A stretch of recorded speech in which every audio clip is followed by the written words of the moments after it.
Fit-tmiem ġimgħa li rat il-ftuħ mill-ġdid tal-ħwienet mhux essenzjali f'pajjiżna, il-ħaddiema u x-xerrejja jinsabu sodisfatti bl-andament fl-aħħar jiem. One user kumpless tax-xiri u xi negozji f'Taslima fejn bosta ħadfu l-opportunità biex joħorġu jagħmlu x-xirja tagħhom mill-ħwienet wara ġimgħat jordnaw online. ħadna r-ruħa, nissa l-meru konna daqxej maqfurin ġewa, l-menu ħriġna daqxej wahda. Tajjeb ħafna. Aħjar minn kif konna, aktar ma jifta aktar aħjar li jgħin. Spikka sentiment li l-ftuħ mill-ġdid ta' ċertu ħwienet ifisser pass seqreb lejn in-normalità. Yeah, it's a nice feeling that we can go to the shops. I don't be afraid of the COVID because everybody wears a mask, and so I think it isn't a problem.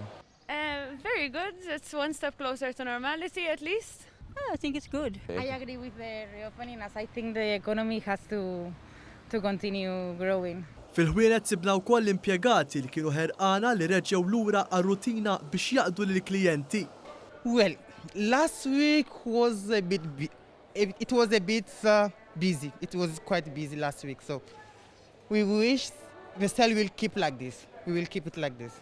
ħafna iktar mill-li kien hawn is-sena l-oħra qabel COVID, just qed ikun hawn ħafna nies. Xogħol qed jiżdietu qed jimexxi iktar minn qabel. U issa forsi l-bambini li ġunju jiftaħ kollox u jiġu naqa' turisti u hekk u nerġa' nibdew naħdmu naqraw. Kien hemm ukoll min innota d-differenza fl-atmosfera fit-toroq minn dul ħwienet reġgħu fetħu. Meta kien magħluq kollox, ifhimni d-dwejja tibda tara toroq vojta. I feel better because before was a bit sad to see everything closed and the people now is like their normal routine with everything closed.